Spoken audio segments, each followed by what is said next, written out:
Hello friends, welcome to my channel. आज हम ladies pant बनाने वाले हैं जिसकी लंबाई 41 इंच है और कमर 30 इंच है।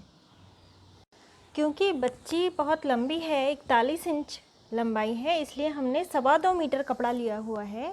इसे हमें किस तरह से लेना है, लंबाई जितनी भी है उसका 2 गुना प्लस 6 इंच, इस तरह से हमें कपड़ा लेना है। यानी जितनी भी लंबाई आ रही है उसका दुगना प्लस 6 इंच। अब हमें इसे बनाना बहुत ही आसान है। अब हमें ऊपर से 2.5 इंच, 2 और आधा यहाँ पे मार्किंग कर लेनी है और बिल्कुल इसी तरह उस ओर से भी हमें 2.5 इंच पर मार्किंग कर लेनी है। अब इन दोनों निशानों को हमें जोड़ देना है। ये इस तरह से यहाँ पे जुड़ा हुआ है, उस ओर से खुला है, और ये भी इसी तरह से उस ओर से खुला है, यहाँ से जुड़ा हुआ है। 2.5 इंच पे हमने निशान लगाया। अब इस पट्टी को हमें कट करके अलग कर लेना है। यानी ये नीचे वाले पल्ले में से भी 2.5 इंच निकल जाएगा और ऊपर वाले पल्ले में से भी 2.5 इंच निकल जाएगा। अब हमने ये मार्किंग कर ली।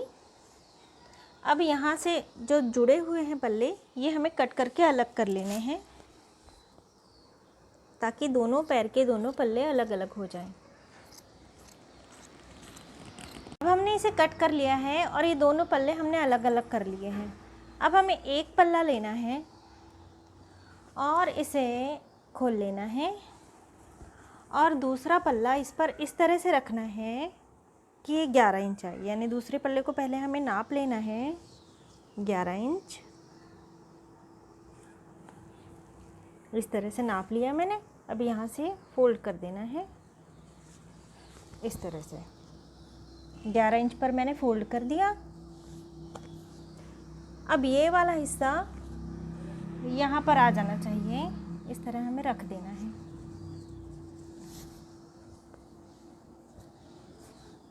इस तरह से, यानी ये वाला हिस्सा जहाँ तक फोल्ड हुआ उसके ऊपर हमने ये 11 इंच वाला हिस्सा रख दिया है।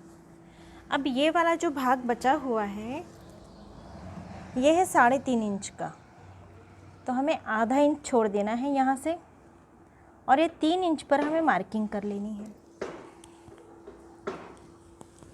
ये 3 इंच पर हमने मार्किंग कर ली।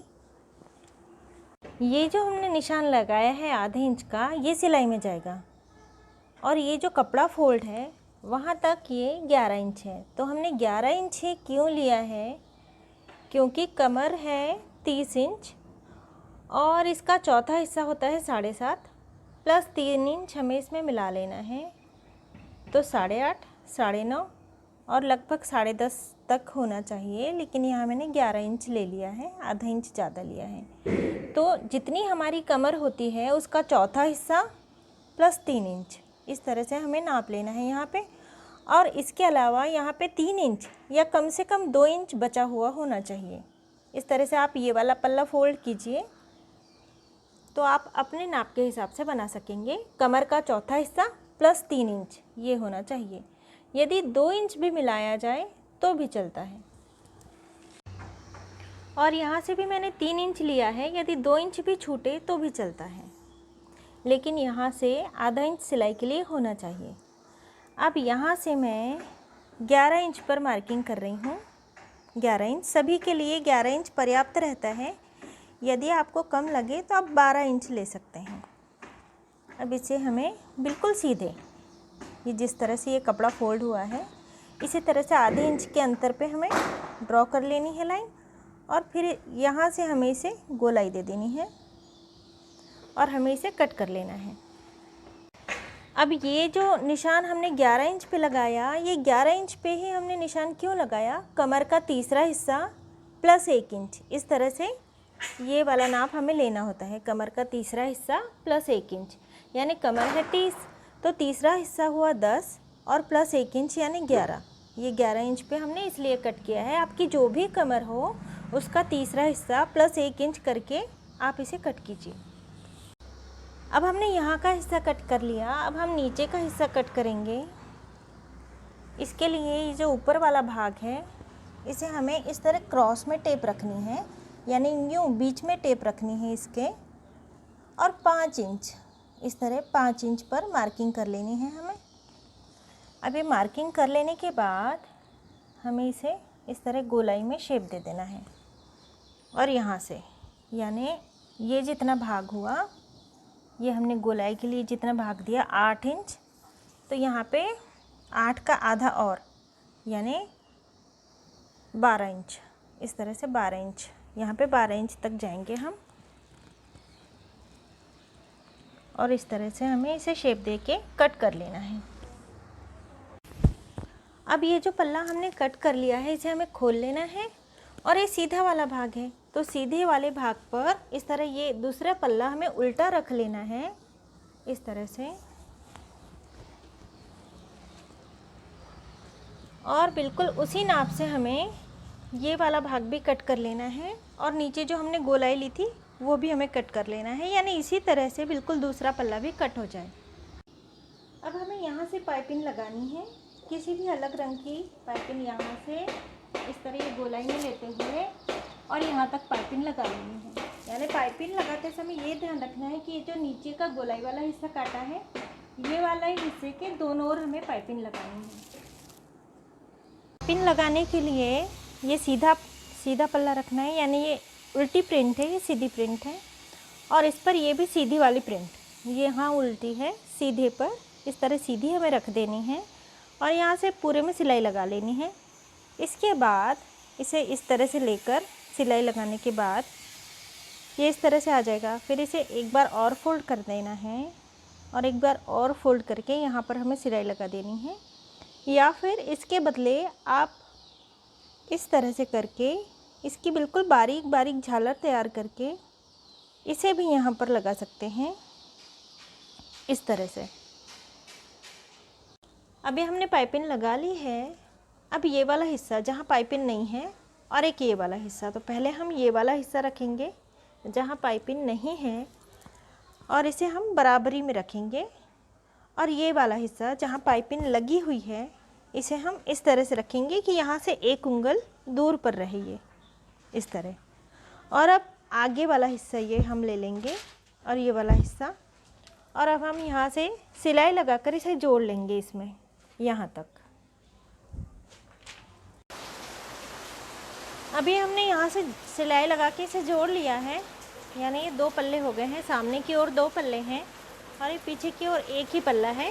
ये यहाँ से जॉइंट है बिल्कुल बीच तक। अब हमें इसे उल्टा कर लेना है।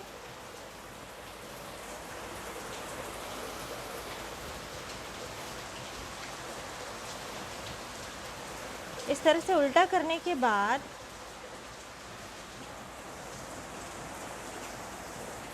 ये जहाँ पे जॉइंट आ रहा है यहाँ से हमें 1 इंच से सिलाई लगानी शुरू करनी है और लगभग आधे तक, ये जितनी लंबाई है उस लंबाई का आधा हिस्सा यानी यहाँ तक हमें सिलाई में दबा देना है। यहाँ से 1 इंच से हमें सिलाई लगानी शुरू करनी है। बाद में धीरे धीरे इस तरह आते हुए यूँ हमें सिलाई लगा लेनी है ताकि ये हिस्सा इसमें दब जाए। अब ये सिलाई लगाने के बाद ये पल्ला इसमें दब गया है, यहाँ भी और इस ओर का भी। ये हमने आधे तक ही लगाई है। अब हमें इसे फिर से सीधा कर लेना है। अब ये वाला भाग, ये क्रच का भाग और ये वाला भाग, ये हमें आपस में सी लेना है, आगे से भी और ये पीछे से भी। इसके लिए हमें इस तरह से करना होगा, इस तरह से सिलाई लगा के इसे सिलते जाना है, आपस में जोड़ते जाना है, यूँ यूँ यहाँ तक, पूरा सामने की तक। इसीलिए हमने ये 1-1 उंगल की जगह छोड़ी हुई थी ताकि ये सिलाई में दब जाए। इसको जोड़ लिया है हमने। अब हमें ऊपर इलास्टिक लगाना है। इसके लिए जो हमने 2 पट्टे काटे हुए थे 2.5 इंच के, अब यहाँ से हमने 1 इंच सिलाई लगा ली है, यहाँ से भी। तो अब ये और ये पट्टा दोनों बराबर के हो गए हैं। अब हमें क्या करना है, इस पट्टे को इस तरह से खोलना है, ये सीधा होना चाहिए और दूसरा पट्टा इसके ऊपर उल्टा रखना है हमें, और यहाँ से हमें नीचे तक सिलाई लगा लेनी है। अब ये सिलाई लगा लेने के बाद इसे खोल लेना है और दूसरा हिस्सा इसका इसे इस पर इस तरह खोल कर रखना है, सीधे पर उल्टा, और यहाँ सिलाई लगा के जोड़ लेना है। अब ये सिलाई लगा लेने के बाद हमें इस तरह से फोल्ड कर देना है इसे, और यहाँ एक बार एक सिलाई लगा लेनी है, इस तरह फोल्ड करते हुए जहाँ सिलाई आई हुई है वहाँ ही हमें इस तरह फोल्ड करके एक बारीक सिलाई लगा लेनी है, बिल्कुल पास से। और ये इलास्टिक हमने चौड़ी ली हुई है, 1.25 इंच की ये इलास्टिक है, और कमर से 2 इंच छोटी हमने ली है। एक के ऊपर एक इस तरह रख के यहाँ हमें सिलाई लगा लेनी है, और इसके बाद इस राउंड में ये सिलाई लगा लेने के बाद बिल्कुल पास से हमें सिलाई लगानी है। इसके बाद ये राउंड इसमें रख देना है और इस तरह से करके एक सिलाई यहाँ लगानी है। इलास्टिक पे हमें सिलाई नहीं लगानी, केवल कपड़े में लगानी है। ये हमने यहाँ सिलाई लगा ली है, बीच में इलास्टिक डाल दी है और फिर नीचे हमने सिलाई लगा ली दोनों और कपड़ा लेके, लेकिन इलास्टिक यहाँ तक ही है और सिलाई हमने कपड़े पर लगाई है, इलास्टिक पर नहीं। इस तरह से इलास्टिक इसमें आ गई है। अब ये जो सिलाई वाला भाग है वो हमें हमारी ओर लेना है, कपड़े वाला भाग, और इस पैंट में इस तरह से इसे पिरो देना है, और पैंट और इस कपड़े वाले हिस्से को इस तरह से रखते हुए सिलाई लगाते हुए दोनों को पूरे राउंड में जोड़ लेना है।